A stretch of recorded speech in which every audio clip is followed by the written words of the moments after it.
Viaje Profesionales.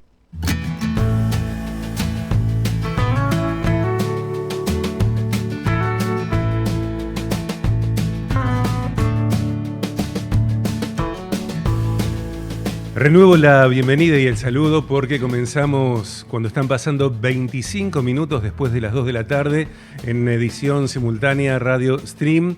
Desde minutos después de las 2 hicimos primeros momentos a través de Radio Fisherton 89.5 y desde ahora, además de continuar en Radio Fisherton 89.5, también estamos a través del canal de YouTube Radio Fisherton. Bienvenidos todos quienes recién se suman o quienes están comenzando en este tramo del programa. En nombre personal les pido totales disculpas por empezar tan tarde la edición simultánea Radio Stream.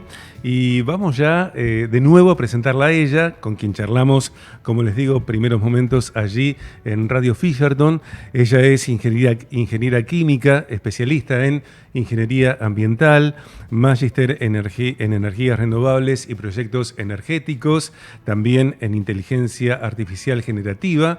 Es gestora energética y etiquetadora de viviendas, profesora universitaria, directora fundadora de Enérgico Consultora. Podemos navegar enérgico.com.ar. Aquí está Corel Magarello. Bienvenido otra vez. Muchas gracias. Buenas tardes. Corel. Buenas tardes. Buenas tardes. Por favor. La lluvia del día, contratiempos, bueno, nos pasan cosas a todos. Corel Magarello, desde que se sumó con Enérgico Consultora a Viaje de Gracia, venís trayendo, Corel, temas en una suerte de tríada. Comenzaste hablándonos de sostenibilidad como estrategia de negocio, también de eficiencia energética como pasos iniciales, un paso inicial de transición hacia un modelo de negocio sostenible, y hoy nos invitás a llegar de lleno a reportes de sostenibilidad como síntesis de la gestión sostenible. Hace algunos minutos hacías una recuperación de temas anteriores. Vamos ya, si te parece, a reportes de sostenibilidad, y lo primero que te pregunto es, ¿qué son los reportes de sostenibilidad? Bien. El reporte de sostenibilidad es un documento estratégico para la empresa que le permite ver, medir, conocer el estado de madurez que tiene la empresa respecto de sus impactos. En este sentido, siempre vamos a hablar de arista ambiental, social y de gobernanza. Impactos en esos tres sentidos. Uh-huh. Ok. Exacto. Desde el lado ambiental se trabaja sobre emisiones, residuos, agua, energía. Desde el lado social, derechos humanos, género, condiciones laborales. Desde el área de gobernanza, cómo se toman las decisiones, transparencia, seguridad digital, gestión de riesgos.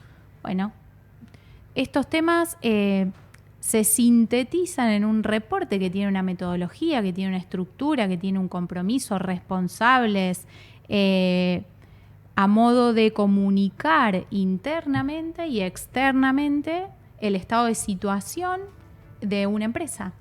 ¿Desde dónde surge esto de lo social, lo ambiental, gobernanza? ¿Hay de pronto un ente a nivel internacional que origina una visión como esta? ¿Nació en Argentina? ¿De dónde surge? Tenemos estándares, tenemos principios que nuclean las metodologías y las formas y las referencias para poder hablar de lo que hablamos. Surge de la necesidad que tiene hoy la actividad económica productiva o el servicio de dar respuesta a los impactos. No solo poder hablar del impacto económico, de la rentabilidad que tiene, sino de cuál es el impacto en la sociedad y en el ambiente que esta actividad económica deja. Por eso empieza el concepto de responsabilidad social empresaria, de triple impacto, de un valor compartido que cualquier actividad económica tiene respecto de su sociedad, del entorno, del contexto, del planeta en el que realiza su actividad económica, y no solo desde lo económico. Eso se va moldeando, se va ajustando, va evolucionando, y hoy el término que engloba es sostenibilidad. Ok. Vamos a escuchar a Corel hablándonos acerca de cómo se elaboran estos reportes de sostenibilidad, y mientras Corel nos explica acerca de estos reportes, vamos a ir viendo algunas imágenes que complementan, que acompañan esta temática. Entiendo, Rebe Bautista, que esas imágenes ya están. Ok. Bien, reportes de sostenibilidad en vivo. Te escuchamos, Corel. Bien, me gusta dejar un dato que estuve chusmeando de una de las empresas auditoras más grandes, que informa que el 96% de las empresas grandes ya reportan, ¿sí? Tienen su reporte de sostenibilidad. Generalmente las empresas grandes son las pioneras en estos pasos evolutivos. Yéndome al reporte en sí, tiene su metodología, tiene su responsable, tiene normas y principios, tiene una estructura.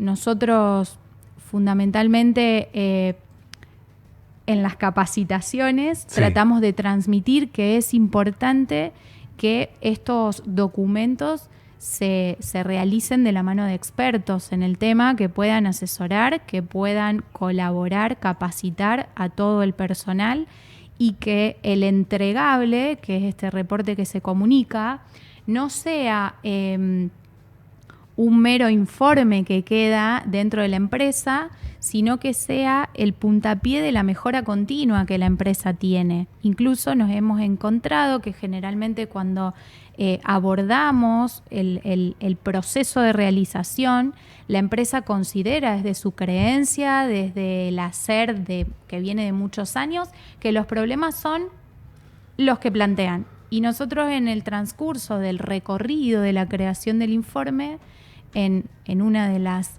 metodologías o de las herramientas que usamos, que es la materialidad, vamos descubriendo que a veces los cuellos de botella o los puntos críticos son otros a los que nos mencionan. Uh-huh. Entonces es una puerta que abre una posibilidad de mejora interna, ¿sí?, que va de la mano de lo que yo después comunique de manera externa, y que las partes interesadas van a leer y van a ver y van a poner lupa ahí, si es que soy una empresa en este modelo de negocio interesada en hacer alianzas estratégicas, en poder bucear otros mercados. Columna de Corel Magarelo para Viaje de Gracia. Ella es directora de Enérgico Consultora, tal cual como lo leemos en Zócalos. Navegamos enérgico.com.ar, soluciones sostenibles para un futuro más eficiente. Enérgico tiene que ver con contenidos, por supuesto, con capacitaciones, también con entrenamientos para incluso CEOs o líderes de empresas que desconozcan acerca de una visión como la que nos trae Corel: lo ambiental, lo social, gobernanza.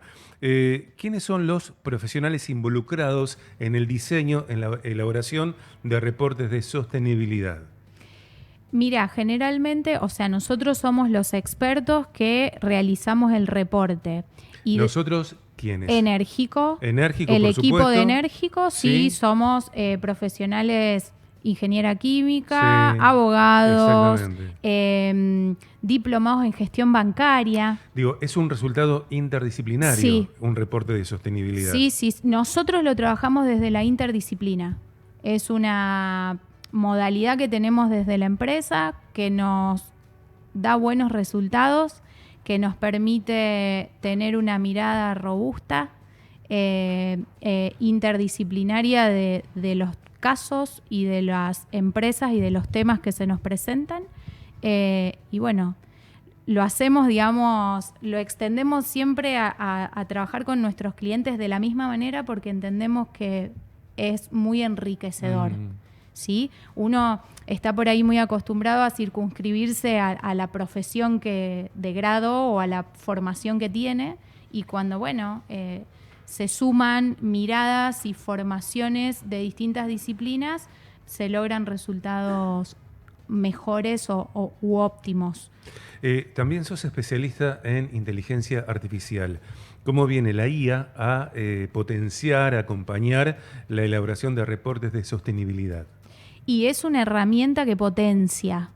desde todos los puntos de vista. Si querés hablar de procesos, si querés hablar de gestión de riesgos, si querés hablar de reportes, englobamos con sostenibilidad. Potencia, esa es la definición que nosotros damos, no reemplaza. Es necesario el criterio técnico y profundo que tenga el profesional que utiliza la inteligencia artificial. Tenemos experiencia en inteligencia artificial usada desde el criterio e inteligencia artificial usada no como herramienta, sino como la salvación misma y la verdad que no. La verdad es que, bueno, afortunadamente tenemos la posibilidad de que el criterio técnico y profesional que uno tiene lo pone a disposición y lo utiliza en la inteligencia artificial, pero no la IA reemplazando. Un reporte de sostenibilidad que es tan abarcativo, tan amplio, incluso con detalles que si uno no es especialista ignora profundamente, no es solo un material informativo, no es solo un material para, no sé, generar estadísticas, sino que entiendo que lo que llega después de un informe de sostenibilidad, de un reporte de sostenibilidad, necesariamente tendrá que traducirse, plasmarse en la práctica, justamente optimizando procesos, por ejemplo. Sí, en un plan de acción. Es importante marcar porque recibimos por redes, contamos que veníamos a Viaje de Gracia si nos querían dejar alguna consulta, y recibimos algunas consultas como: si tengo una pyme, ¿puedo hacer el reporte de sostenibilidad? Si no tengo energías renovables, ¿puedo hacer un reporte? ¿Cuál es el paso? El reporte de sostenibilidad es válido independientemente de la dimensión que tenga tu actividad económica, porque tiene que ver con tener un documento que a vos te permita evaluar el estado de madurez que tenés en los impactos que genera tu actividad económica. ¿Con esto qué quiero decir? El reporte no tiene por qué ser un documento sumamente extenso o sumamente complejo. Tiene que tener claro una cosa fundamental, y es la estrategia de sostenibilidad.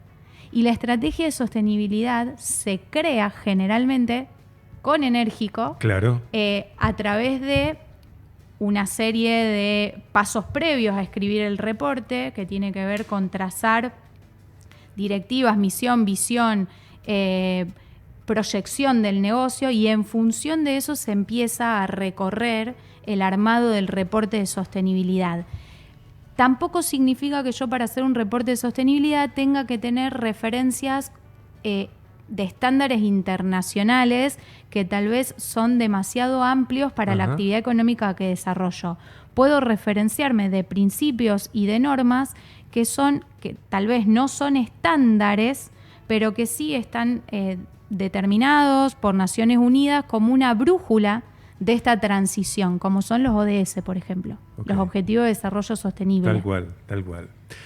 Corel Magarello, hoy reportes de sostenibilidad. Gracias, Corel. A vos. Gracias, muchas gracias. A vos. Te quedás igualmente. Sí, claro. En la edición de hoy, en este presente, en esta edición tan particular que estamos atravesando en este 18 de junio, hacemos una minimísima pausa porque en menos de un minuto llegamos al contenido del arquitecto Gonzalo García, que llegó en su propio crucero, a través del aire, a través de la ciudad. Solo él sabe cómo hace eso. En instantes, menos de un minuto. Con justicia el rey da estabilidad al país. Cuando lo abruma con tributos, lo destruye. Viaje de Gracia. Viaje recomendación. Victoria Petit Bistro. Desde la mañana hasta el atardecer, desayunos, almuerzos, meriendas y más a óptimo nivel. En diferentes momentos, pianista en vivo. Victoria Petit Bistro. 341 5 608 770. En Galería Victoria Mall, en la esquina de Córdoba y San Martín. Victoria Petit Bistro.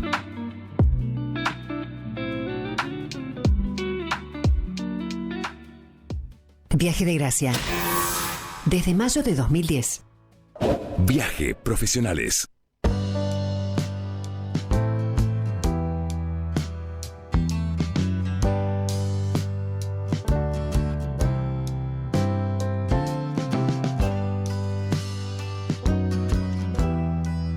Están pasando 40 minutos después de las 2 de la tarde. Avanzamos en Viaje de Gracia Radio Stream. Estamos en 89.5 Radio Fisherton, claro. Y también a través del canal de YouTube Radio Fisherton.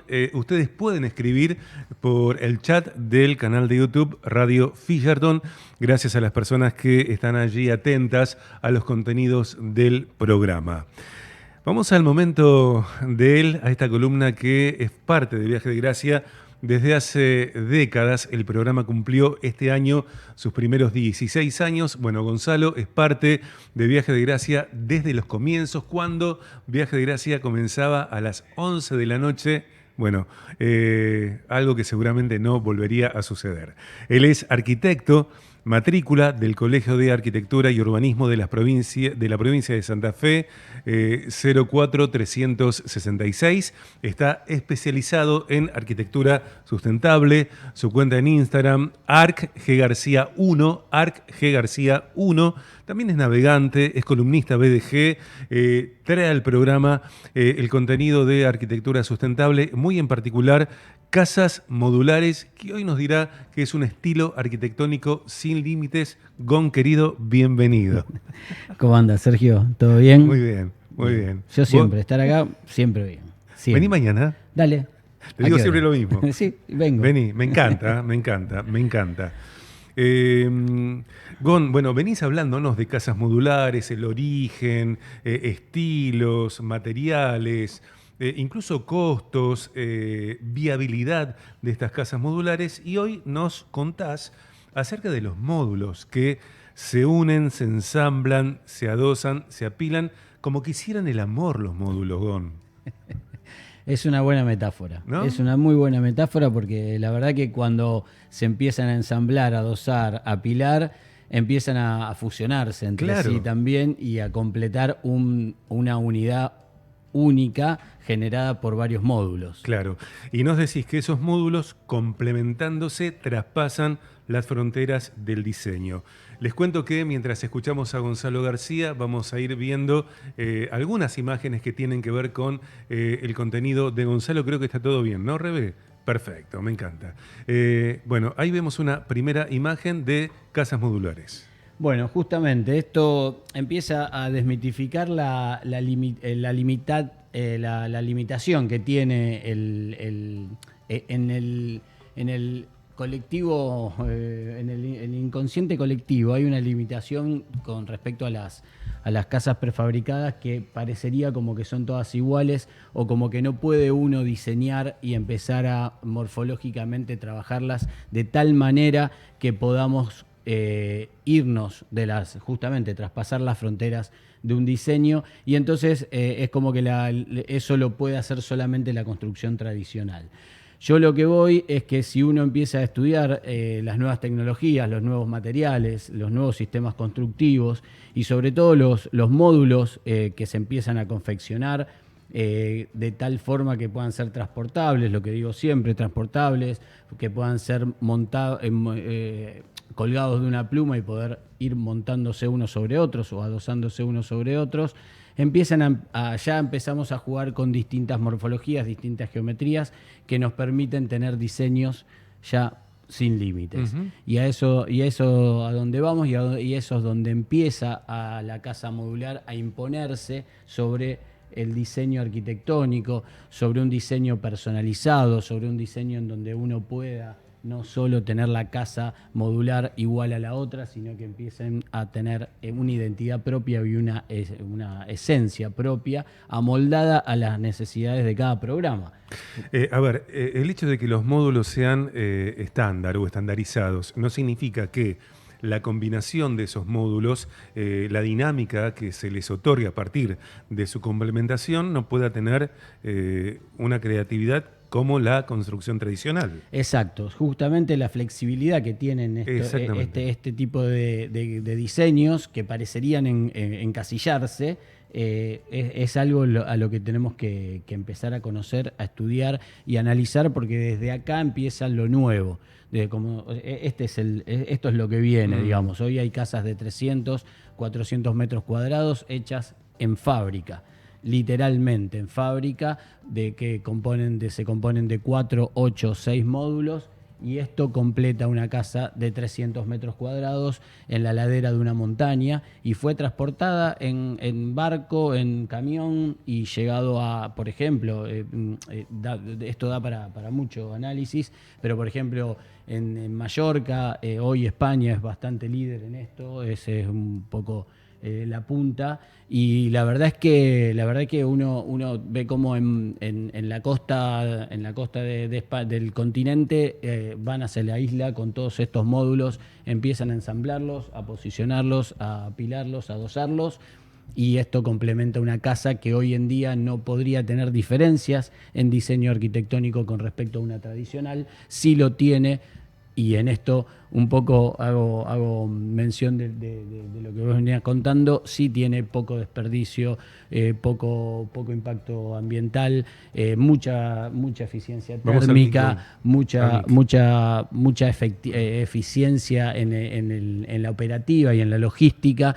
Y sobre todo no rompe con el terreno, no rompe con el ambiente, no rompe con el entorno.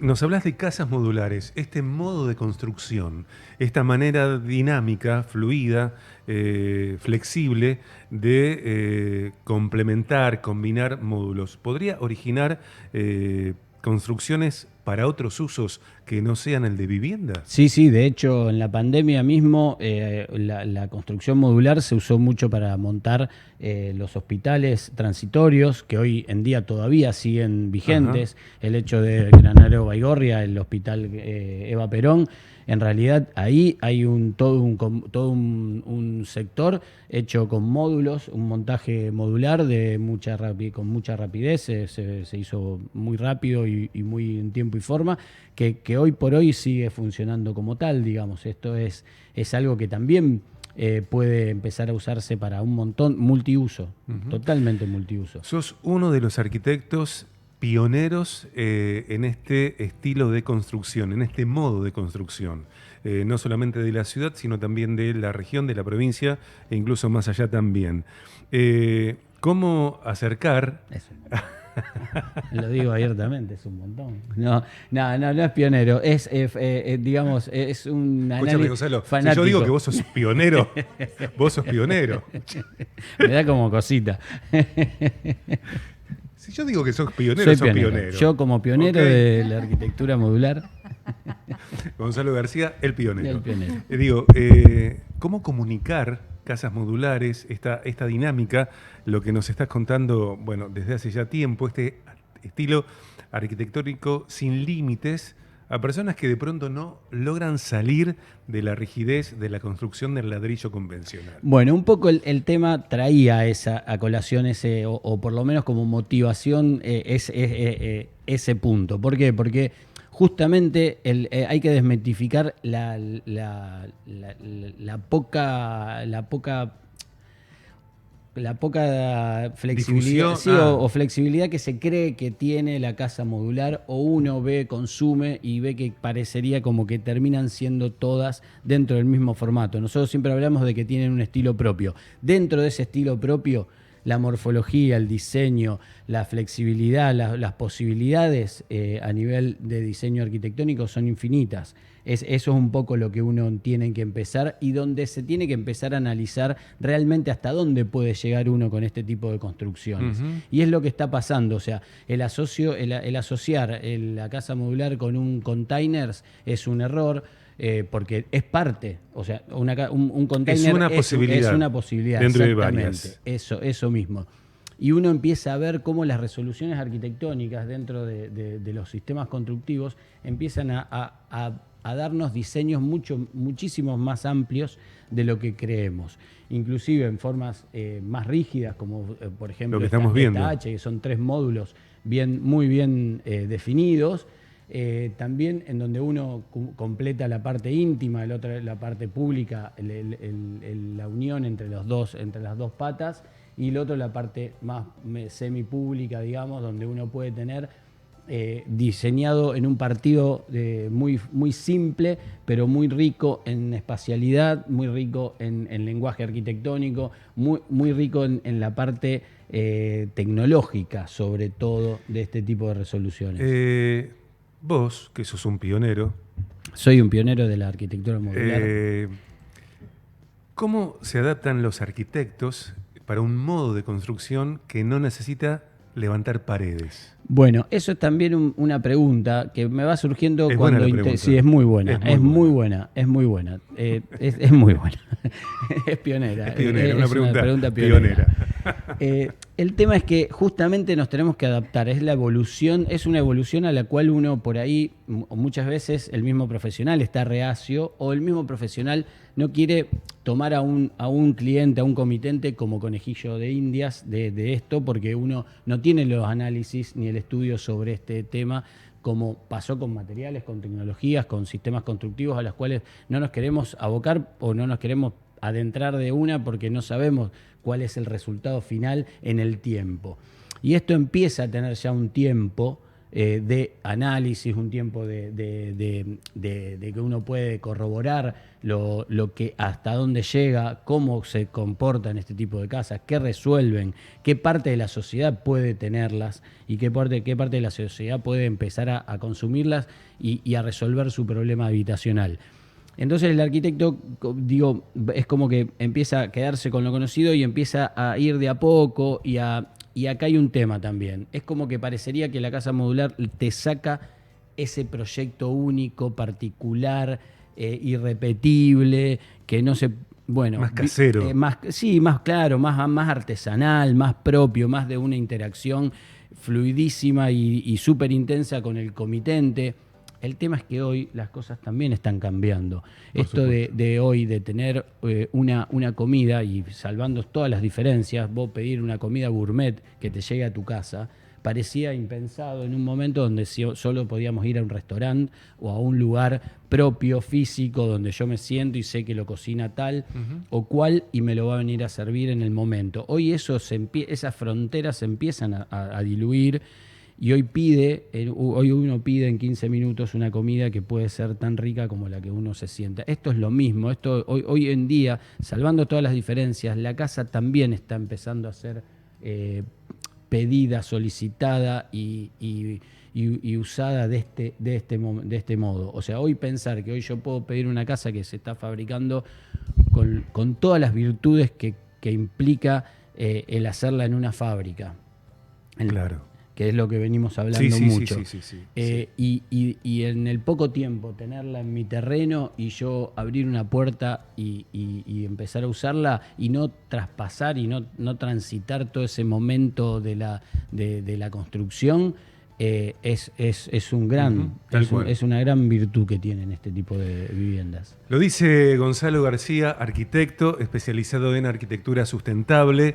La temática de casas modulares viene ya desde las temporadas anteriores y va a continuar. Tomen en cuenta que la cuenta de Instagram de Gonzalo es arcggarcia1.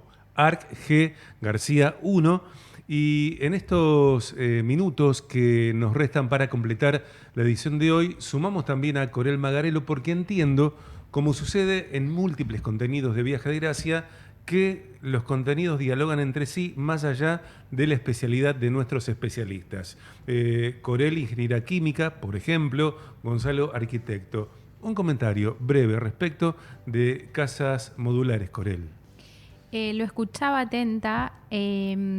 Creo que desde el etiquetado de vivienda en el índice prestacional energético tienen una evolución, se lo puede ver desde la materialidad, las soluciones constructivas, llevándolo a un plano de sostenibilidad, de eficiencia, el uso racional o eficiente de los recursos, que eso en la construcción tradicional sabemos que no podés prescindir del desperdicio, ¿sí? Y que por ahí en estas opciones que se presentan hoy desde lo modular, la intención de diseño ya te anticipa que el desperdicio se va a disminuir, que el recurso se va a usar de manera eficiente. Eso.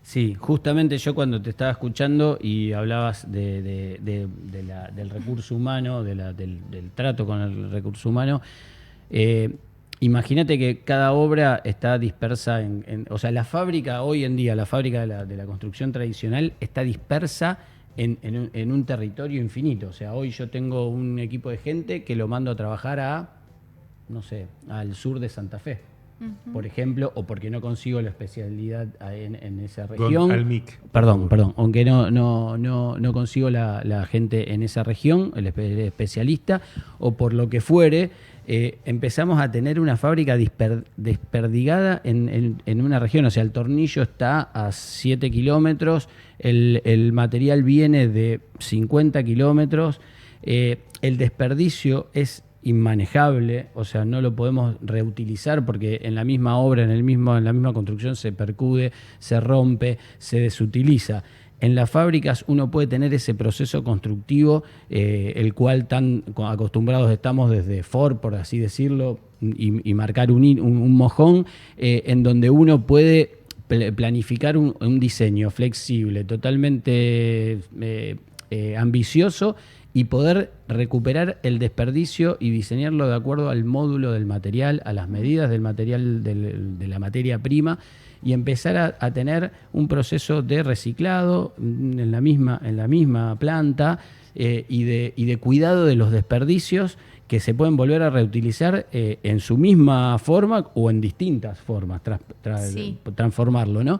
En uno de los videos, tanto que yo por ahí miro y todo, a modo de broma, comentaba el arquitecto que alquilaban un container, un volquete, lo que acá decimos volquete, para tirar los residuos, porque la ley se lo imponía y decía, vos tenés que mostrarme cuánto desperdicio tenés en obra. No tenían desperdicio, porque ellos venían con los módulos directamente, claro, y los ensamblaban.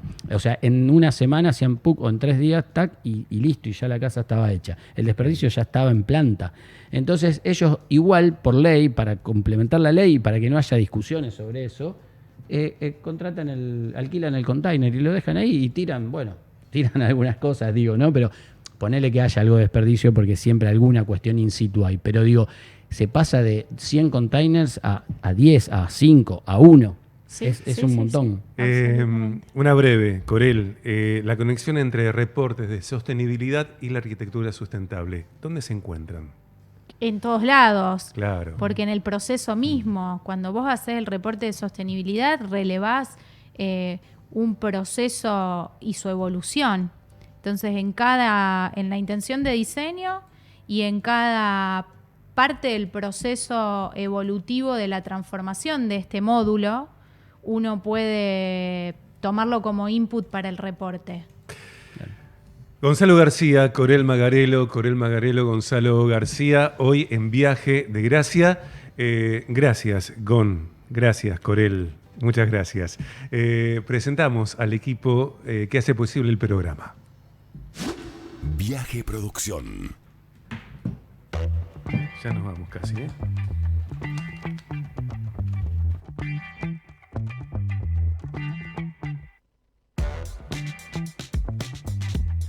En la puesta en el aire de Viaje de Gracia en términos de radio, Agustín Fernández.